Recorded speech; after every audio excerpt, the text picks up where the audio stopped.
tal amigos? Bienvenidos a Entre Mujeres. Es un placer compartir con ustedes, pero sobre todo compartir con nuestra invitada tan especial, Cristina Balotti. Cristina, conversábamos en el programa pasado sobre ese sentimiento que da cuando las mujeres deciden postergar su maternidad y dedicarse a su vida profesional. ¿Cómo manejar esa transición? Bueno, en principio hay que tener, además de la vocación por el trabajo, una vocación por estar con los hijos, ¿verdad? Que no sea una imposición, si realmente queremos estar con ese niño.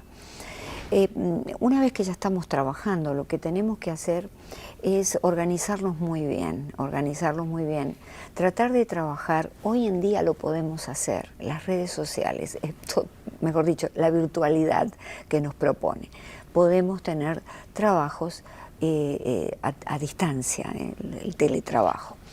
Hoy en día eso lo podemos hacer para estar también al mismo tiempo con nuestro niño, que en ese caso podemos sí tener una ayuda o no, ¿verdad?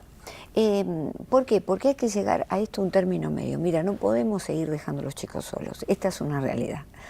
Los chicos solos los estamos perjudicando, hay un índice muy alto de suicidio, de depresión. El suicidio cada vez es a más tempranas edades, y esto es porque no hay alguien en el hogar. Puede ser el padre, pero digamos por línea natural es lógico que sea la mamá, ¿verdad? Pero puede ser el padre, alguien tiene que estar con esos niños ahí. No pueden pasar de mano en mano desde muy pequeños, sobre todo los primeros 3 años, 6 años de la vida.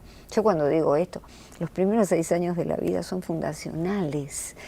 ¿Vale? Son los que gestan la personalidad. No agregues más nada después. Todo esto, entonces, esos 6 años los vamos a dejar al cuidado de una persona que no conocemos, con su paradigma cultural, con su conjunto de costumbres que son distintas de las nuestras.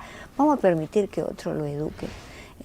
Entonces, de nuevo, ahora estamos en toda esta pesadilla en donde tenemos que trabajar y tenemos al mismo tiempo que cuidar los niños.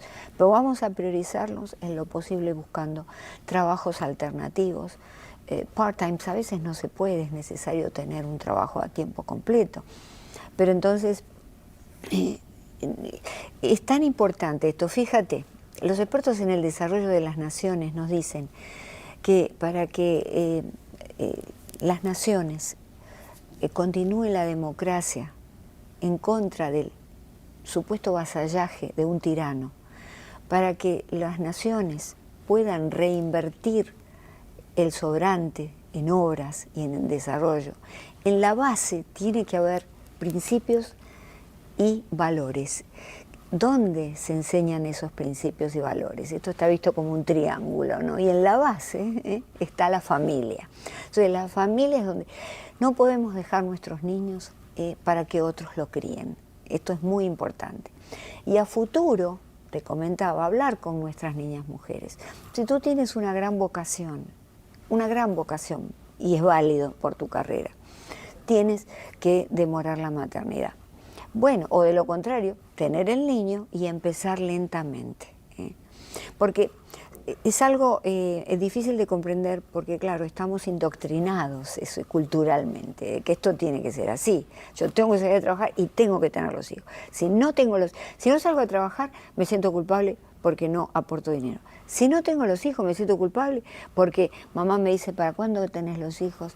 La abuela dice, ay, yo quiero tener un nieto. Entonces estamos llevadas a cumplir ese rol, que a lo mejor no queremos, a lo mejor nos gusta el trabajo que estamos haciendo, pero y el marido que a lo mejor quiere tener un hijo.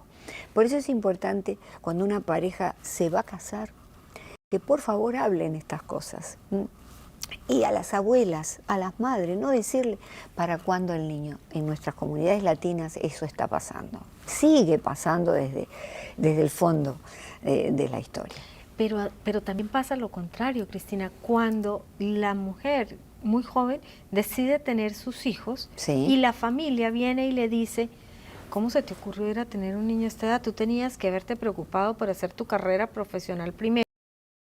Y es como si bloqueara cualquiera de los lados de su vida, malo porque hago y malo porque no hago. Claro, depende porque un adolescente no sé si tiene la capacidad para poder, de hecho no la tiene. Para hablarte de ese tema te tengo que decir que una gran científica, Anna Blakemore, del Colegio de Londres, una gran investigadora del cerebro, ha llegado a la conclusión a través de fMRIs, que son MRIs funcionales, donde el cerebro en movimiento, ya no son fotitos, son videitos del cerebro en movimiento, se descubre que el cerebro se desarrolla completamente en el ser humano recién alrededor de los 30 años. Entonces nosotros a los 17 y 18 mandamos a nuestros niños a vivir solos a otras universidades. Hay niños que se adaptan muy bien, pero tenemos que partir de la base que en efecto todavía no está ese desarrollo cerebral. Entonces tú me dirás, bueno, pero si tengo 25 años, mi hija se va a casar y va a tener un hijo. Bueno, tenemos que evaluar, ¿verdad? Porque esto es algo que se ha hablado en la última década y se ha puesto en la palestra y en los escritorios de la Organización Mundial de la Salud, de los psicólogos, de los educadores, a tal punto que ahora se considera mayoría de edad 24 años. Se lo considera maduro a los 24 años. Pero todavía tenemos mucho que trabajar respecto de eso. La adolescente que queda embarazada, yo creo que tiene que haber, quizá o no hubo en ese caso, una educación para el no embarazo. Porque hablamos del aborto en esta sociedad. Pero, y las mujeres dicen, yo hago con mi cuerpo lo que quiero, este cuerpo es mío. Y yo estoy totalmente de acuerdo, pero la mujer es dueña de su cuerpo, pero no es dueña del cuerpo del niño. No es dueña de la vida que tiene dentro. Exacto, yo soy dueña, pero esto es lo que dicen, ¿cómo yo no puedo hacer con mi cuerpo lo que quiero? Claro, yo no hago lo que quiero con mi cuerpo, pero no con el cuerpo del niño que están haciendo. Entonces, en lugar de incentivar políticas del aborto, ¿por qué no incentivamos una educación desde la psicología humanística para evitar la concepción, para no quedar embarazados? Exactamente, esa parte, y ahí viene un gran dilema y es ¿qué pasa cuando es producto de un abuso? ¿Qué pasa cuando es producto...? Excepciones. Esa es la excepción en donde sí necesitamos el aborto. Una niña discapacitada que es abusada, una niña que es abusada, ahí sí necesitamos sin duda una legislación para el aborto. Bueno, pero lo que pasa es que yo estoy hablando de que hemos llegado a extremos con ese tema, en donde a los 7 meses, en Colombia hubo un caso, a los 7 meses ella se fue a una clínica y le hicieron un aborto. Ahora, mi hija menor nació de 7 meses y yo sé muy bien que es un bebé completamente formado. Yo nací antes de los 7 meses. Bueno, ahí está. Entonces, ¿eso es un aborto? 5 o 6 meses, ¿es un aborto? ¿O le debiéramos denominar otra palabra bastante molesta, no? ¿Es un crimen? Quizá. Entonces, todas estas cosas hay que replantearse. Pero tú bien lo decías, las bases o el principio están en la familia. Y si vamos un poco más allá, la educación que reciben en los distintos colegios nuestros estudiantes, nuestros jóvenes. Entonces no estamos cosechando de alguna manera esa polarización por el camino equivocado. La escuela instruye y los padres educamos en principios y educamos en valores. Vale decir que, ¿qué quiere decir que la escuela instruye? La escuela nos da herramientas. El criterio académico. El criterio académico, perfecto. La familia es la que va a instilar valores, principios, y ahí es donde tiene que surgir la conversación. Ya cuando la niña tiene 10 años, 9, a través del ejemplo también, ¿verdad? Pero hablar sobre esos temas, porque se plantean. Ahora bien, sí, hay que hablar sin prejuicios. ¿Por qué algunos niños en familias muy bien constituidas no hablan? Más allá de que desde el punto de vista psicológico siempre hay algo que van a hablar primero con los amiguitos, ¿verdad? No hablan porque la madre y el padre, cuando han intentado comentarle algo de un amiguito, hablamos desde el prejuicio, vale decir, los criticamos y bueno, pero qué horror. Tenemos que evitar el prejuicio, hacer un paréntesis, la famosa poesía fenomenológica, es decir, ese paréntesis en el cual yo me callo la boca y digo, ah, qué bien, está bien, y permito que el niño siga hablando. Que se vaya desarrollando la conversación y él llegue a la conclusión de qué está correcto o qué está incorrecto, pero así nosotros, eso es algo que a muchas madres nos costó trabajo asimilar o trabajo aprender, y es que el descalificar algo de entrada produce una reacción peor. Pero si llevamos esa conversación, como bien lo dices tú, a un proceso inductivo, vamos un poco más allá, vamos un poco más allá, vamos un poco hasta que el niño concluya lo que nosotros tenemos en la cabeza y él mismo llegue a la conclusión de que eso no es lo conveniente, ese proceso debe existir desde muy temprana edad. Claro, enseñar la inducción y deducción, claro. Es decir, inducir la inducción para luego que el niño concluya con lo que tú decías o deduzca. Vale decir que esa es la tarea del padre, creo que es una tarea que lleva mucho tiempo. Es el único problema que tenemos, que no tenemos tiempo, porque nos vamos a la mañana y volvemos a la noche. Y resulta que somos todos roommates. Los hijos son, sí, estoy viviendo con 3 personas, mi esposo y mis 2 hijos, por decir una estructura determinada familiar. Vale decir que tenemos que pasar a ser familia. Entonces, la puerta de los dormitorios tiene que estar abierta o entreabierta. Mamá puede entrar al dormitorio golpeando, pero todas las veces que desee, ¿no? Yo siempre digo a los padres, me dicen, no, pero mi hijo cierra la puerta, pero no, y le dictan las reglas, le tenemos miedo a los hijos. Y yo siempre digo, tú tienes que decir esto, mira, esta es la casa que compró mamá y papá con el esfuerzo de mamá y papá. Cuando tú seas grande y tengas el mismo esfuerzo, vas a comprar tu casa y le vas a cerrar todas las puertas que quieras. Acá la puerta está abierta. Entonces, esa es una regla que tiene que existir desde que el nene es chiquitito. Realmente, decírselo a los 13, 14, 15 años, claro que es toda una revolución, es todo un tema. Se tiene que criar en esa cultura de que las reglas, los límites, la frontera. Hay fronteras y límites para todo. Para cruzar una calle está el semáforo. ¿Por qué los padres no podemos poner límites a los hijos? Dejamos que hagan, hoy en día dejamos que hagan. Eso es tan elemental, Cristina, que no se ve. Que no se vive, que la gente, porque es tema de conversación muchas veces entre los padres, no, mi hijo se encierra en su cuarto y de su cuarto no sale. Pero ¿qué pasa? ¿De quién es esa casa? ¿Quién es el dueño de esa casa? En nuestra casa no pueden existir las puertas. Y si el niño cierra la puerta y la decisión es quitar la puerta para que se comunique con nosotros, esa decisión la tiene que tomar el padre. Claro, sin duda, antes de llegar a a conatar, es decir, a algo que sea de pelea extremo. con el hijo extremo, tenemos que poder llevarlo a que él con el diálogo lo pueda comprender. Pero si no, sin duda, es la casa de los padres y se va a tomar la medida necesaria. Los padres le tenemos miedo a los hijos y entonces no le decimos nada, no sea cosa que el nene se ofenda y se vaya de casa. Entonces, ¿qué pasa? Bajo esa falacia nos transformamos en amigos de los hijos. Y lo dicen, mi hija es mi mejor amiga, mi mamá es mi mejor amiga. Cuando maravilloso que sean amigos. Cuando a mí me planteó eso uno de mis hijos, mi hijo mayor no fue mi hija, me dice, mamá, yo creía que tú eras mi amiga. Y yo le dije, si yo soy tu amiga, ¿quién es tu madre? Porque entonces yo le estoy robando el rol fundamental del límite que pone la madre.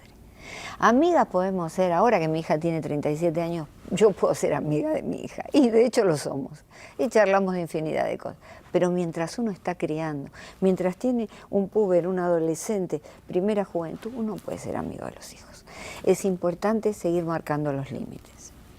Esa diferencia no significa que no se tenga una comunicación, que no se tenga una relación afectuosa, ni una camaradería o un complemento con los hijos. Simplemente creo yo que a los hijos hay que enseñarles que hay una autoridad y que hay un límite. Y si esa autoridad y ese límite hoy lo imponemos nosotros como padres en nuestra casa, pero mañana lo va a tener o en un negocio que él cree, va a estar regulado por alguien, o en un trabajo que consiga, va a estar dirigido por alguien y supervisado por alguien, o en cualquier estamento de la sociedad. Eso es lo más importante. Siempre vamos a tener un límite y una autoridad. Y lamentablemente en esta sociedad esa autoridad está marcada por el dinero. Quien tiene el dinero, quien tiene el poder adquisitivo, es quien pone las reglas del juego. Sin duda.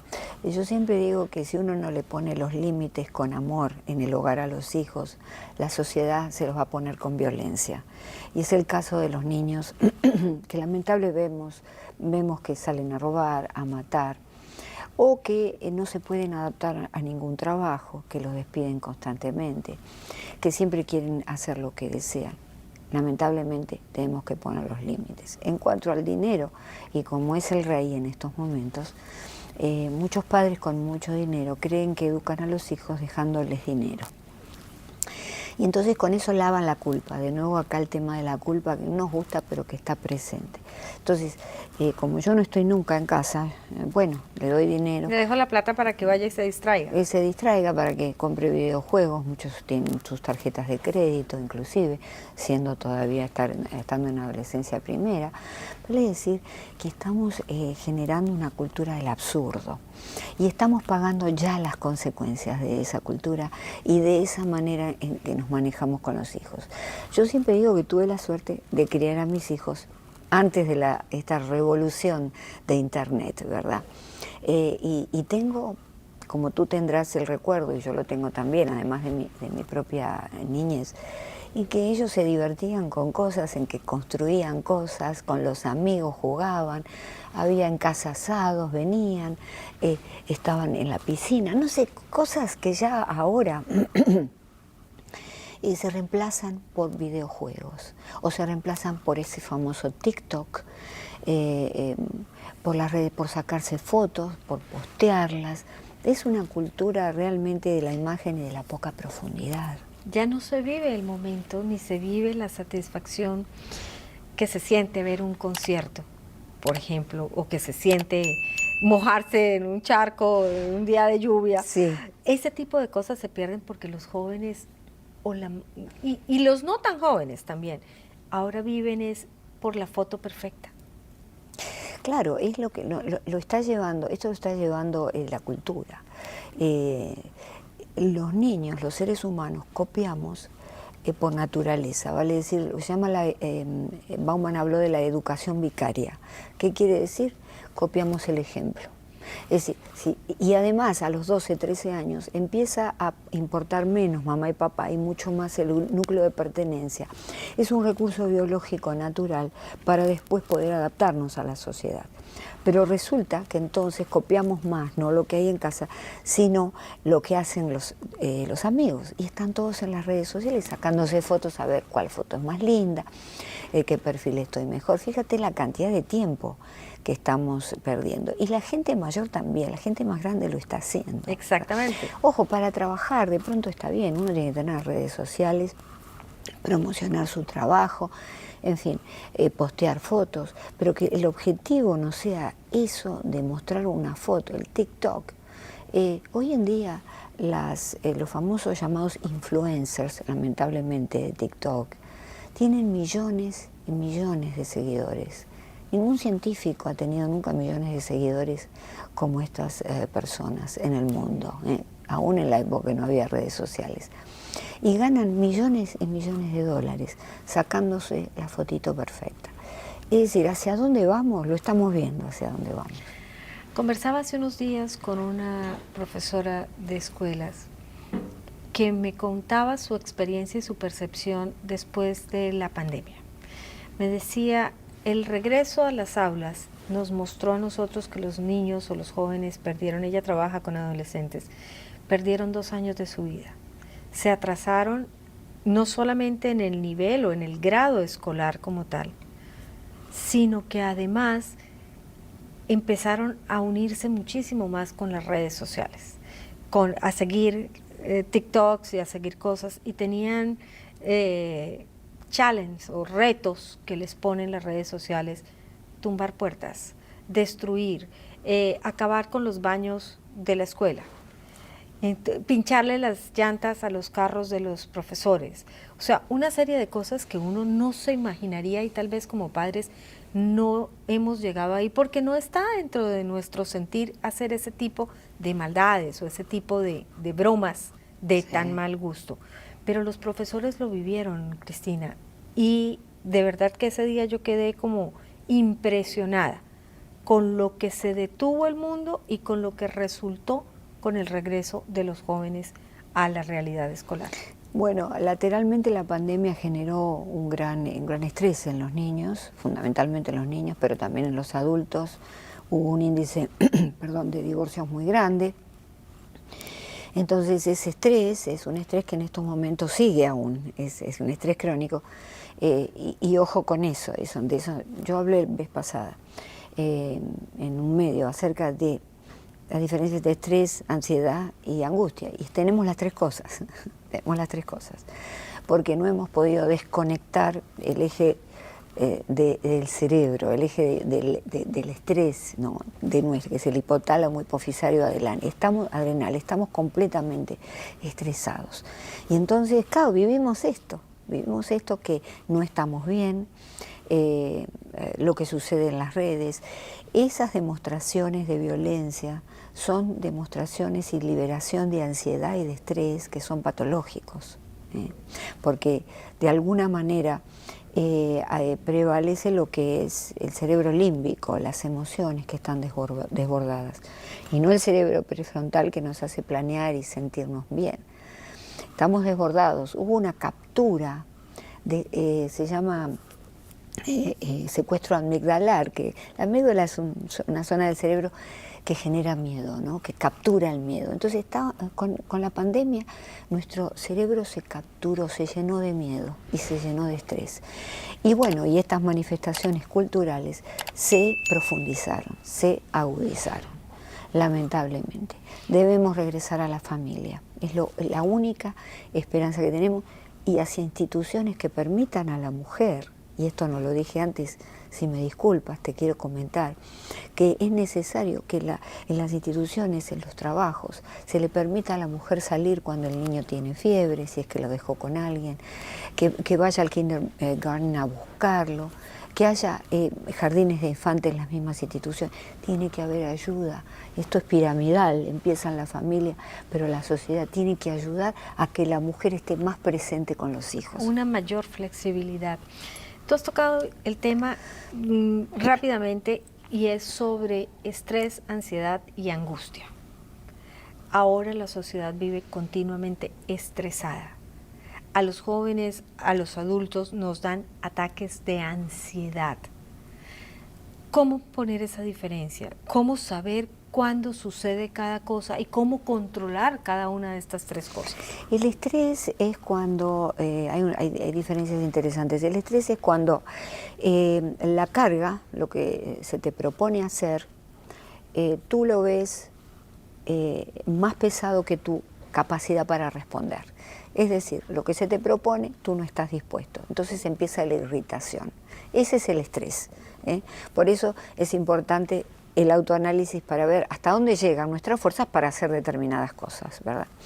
La ansiedad es un proceso biológico, una respuesta evolutiva natural de los seres humanos, que nos da esta respuesta de ataque o huida frente a una amenaza. Vale decir que el hombre prehistórico veía un mamut y entonces tenía toda una respuesta fisiológica, dilataban las pupilas, la sangre a los músculos, transpiraba, salía corriendo o lo atacaba. Esa es una respuesta automática. Ahora, hay una ansiedad que es patológica. Cuando yo desarrollo toda esa respuesta fisiológica, transpiro, se agita el corazón cuando veo una hormiga. Esa es una ansiedad patológica. Entonces ahí sí estamos en el terreno del trastorno de ansiedad. ¿Qué es la angustia? La angustia está mucho más conectada con lo existencial. La angustia, los pacientes relatan, siento algo acá como que no puedo tragar, no sé qué como si me hubiera comido una masita y no la puedo tragar, porque tiene una zona corporal en donde se manifiesta, ¿verdad? Pero tiene que ver con las preguntas, ¿qué será de mi vida? ¿Qué va a pasar ahora? Por ejemplo, la angustia se disparó en la pandemia. ¿Qué va a hacer de mi trabajo? Perdí el trabajo.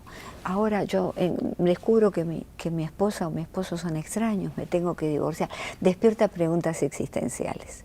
Esas son las diferencias fundamentales. ¿Cómo empezar a ver la vida de una manera más positiva, Cristina? ¿Cómo cambiar ese chip? ¿Cómo reprogramarnos mentalmente para ser más felices, más productivos y más equilibrados? Como somos seres holísticos, mente-cuerpo, necesitamos desarrollar ejercicios físicos. Si no nos gusta ir al gimnasio, vamos a caminar todos los días media hora alrededor de la casa o en el jardín o donde pueda, por la casa. ¿Por qué? Porque eso desarrolla y despierta las hormonas que se llaman de la felicidad, ¿verdad? Entonces, estas hormonas se van a disparar. También hay que hacer ejercicios de mindfulness, quiere decir conciencia plena, esto de vivir el día. Estos ejercicios de mindfulness son muy simples. Por ejemplo, cuando abrimos el grifo del agua, detenernos y hacer mindfulness es una meditación. Entonces yo escucho solamente el correr del agua y voy tranquilizando mi mente.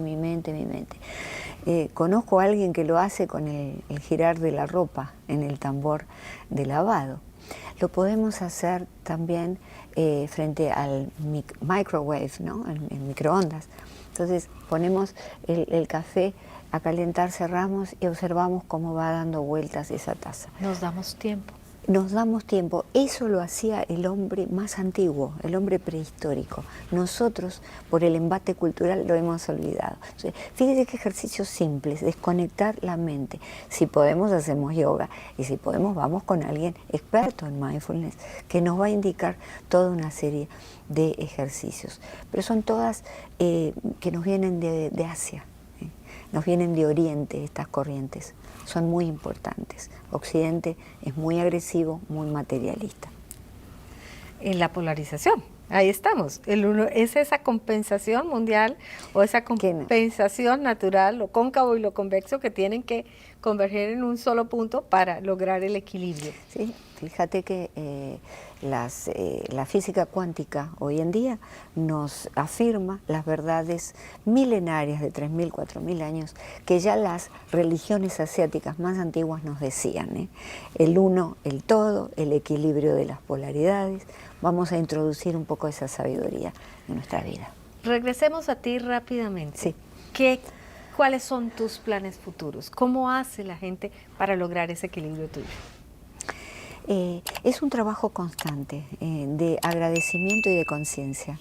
Todos los días yo me levanto y agradezco lo que tengo, aunque esté en un problema. Yo voy a agradecer lo que no es un problema en mi vida. Entonces, agradezco constantemente eso, tomo conciencia de mi entorno, ayudo a los demás en la medida de lo posible.